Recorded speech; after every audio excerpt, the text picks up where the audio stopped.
آج ہم سورہ کہف کے حوالے سے سماعت فرمائیں گے۔ سورہ کہف یہ سورت جو ہے مکہ مکرمہ میں نازل ہوئی۔ اس سورت میں 12 رکوع، 111 آیتیں، 1577 کلمے اور 6360 حروف ہیں۔ کہف کا معنی ہے پہاڑی غار، اور اس سورت کی آیت نمبر 9 تا 26 میں اصحاب کہف یعنی پہاڑی غار والے چند اولیاء کرام کا واقعہ بیان کیا گیا ہے۔ اس مناسبت سے اس سورہ مبارکہ کا نام سورہ کہف ہے۔ سورہ کہف پڑھنے سے گھر میں سکون اور برکت نازل ہوتی ہے۔ ناظرین کرام، اکثر ہم اپنے پروگرام میں آپ حضرات کو یہ ذہن دیتے ہیں اپنے گھروں میں قرآن پڑھا کریں۔ ہر شخص یہ چاہتا ہے میرا گھر امن کا گہوارہ بنے، میرے گھر میں سکون، اطمینان، چین پیدا ہو، تو لہذا ہمیں چاہیے وہ مقدس کتاب جس کے ہر حرف پر اللہ تبارک و تعالی ہمیں 10 نیکیاں عطا فرماتا ہے، وہ مبارک کتاب کی ہم سب کو تلاوت کرنی چاہیے۔ آئیے میں آپ کو احادیث کی روشنی میں سورہ کہف پڑھنے کے فضائل بیان کروں۔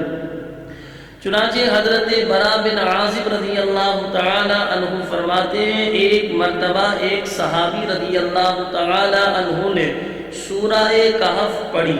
گھر میں ایک جانور بھی تھا، وہ بدکنا شروع ہو گیا تو انہوں نے سلامتی کی دعا کی اور غور سے دیکھا کہ کیا بات ہے، تو انہیں ایک بادل نظر آیا جس نے انہیں ڈھانپ رکھا تھا۔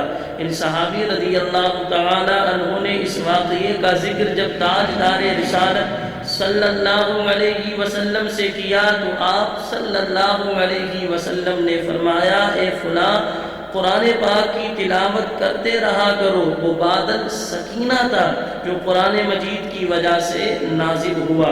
حضرت ابو درداء رضی اللہ تعالیٰ عنہ سے روایت ہے، نبی کریم صلی اللہ علیہ وسلم نے ارشاد فرمایا، جو سورہ کہف کی ابتدائی 10 آیات یاد کرے گا وہ دجال کے فتنے سے محفوظ رہے گا۔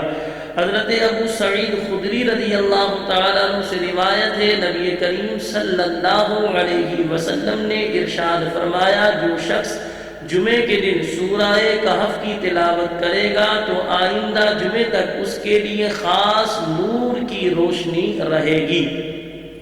اس سورت کا مرکزی مضمون یہ ہے کہ اس میں نبی کریم صلی اللہ علیہ وسلم سے اصحاب کہف رضی اللہ تعالی عنہم اور حضرت ذوالقرنین رضی اللہ تعالی عنہ کے بارے میں کیے گئے کفار کے سوالات کا جواب دیا گیا ہے۔ چنانچہ آیت نمبر 9 سے لے کر 26 تک اصحاب کہف کا واقعہ بیان کیا گیا ہے، اور اس واقعے میں ان لوگوں کے لیے ایک بہترین مثال ہے جو اپنے دین اور عقیدے کی حفاظت کے لیے اپنا وطن، عزیز رشتہ دار اور دوست احباب اور اپنا مال چھوڑ دیتے ہیں، کیونکہ اصحاب کہف چند نوجوان مسلمان تھے جو کہ بت پرست بادشاہ سے اپنے دین کی حفاظت کی خاطر سب کچھ چھوڑ کر ایک غار میں پناہ گزین ہو گئے تھے۔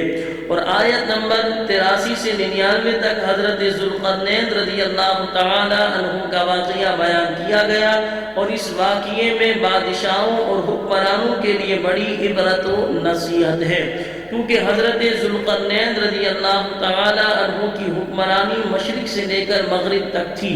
اس کے باوجود وہ اللہ تعالیٰ سے ڈرنے والے، اس کے احکام کی اطاعت کرنے والے، اپنی رعایا سے شفقت و مہربانی کے ساتھ پیش آنے والے اور ان کے ساتھ عدل و انصاف کرنے والے تھے۔ اس کے علاوہ اس سورہ مبارکہ میں یہ باتیں بیان کی گئیں، اس کی ابتدا قرآن مجید فرقان حمید کے اوصاف بیان کیے گئے۔ اس کی ابتدا میں قرآن مجید کے اوصاف بیان کیے گئے کہ یہ عدل والی اور مستقیم کتاب ہے، اور مسلمانوں کو جنت کی بشارت دینے اور کافروں کو جہنم کے عذاب کی وعید سنانے کے لیے نازل ہوئی ہے۔ یہ بیان کیا گیا کہ کفار کے ایمان نہ لانے کی وجہ سے نبی کریم صلی اللہ علیہ وسلم کس قدر غمزدہ ہوا کرتے تھے۔ اصحاب کہف کا واقعہ بیان کر کے حق ظاہر کرنے کے بعد کفار کی سرزنش کی گئی اور وہ بیان کیا گیا، اور وہ عذاب بیان کیا گیا جو ان کے لیے تیار کیا گیا ہے۔ ایمان لانے والے اور نیک اعمال کرنے والے مسلمانوں کی جزا جنت اور اس کی نعمتوں کو بیان کیا گیا ہے۔ ایک امیر آدمی جو کہ متکبر اور کافر تھا، اور ایک غریب آدمی جو کہ مومن تھا، ان کا واقعہ بیان کیا گیا تاکہ مسلمان اپنی تنگ دستی کی وجہ سے پریشان نہ ہو اور کافر اپنی دولت کی وجہ سے دھوکے میں نہ پڑے۔ دنیاوی زندگی کی ایک مثال بیان کی گئی، فرشتوں کے حضرت آدم علیہ السلام کو سجدہ کرنے اور شیطان کے سجدہ نہ کرنے کا واقعہ بیان کیا گیا۔ آیت نمبر 60 سے لے کر 82 تک حضرت موسیٰ اور حضرت خضر علیہ السلام کا واقعہ بیان کیا گیا۔ آخرت میں کفار کے اعمال برباد اور ضائع ہونے کا اعلان کیا گیا۔ نیک اعمال کرنے والے مسلمانوں کو ابدی نعمتوں کی بشارت دی گئی۔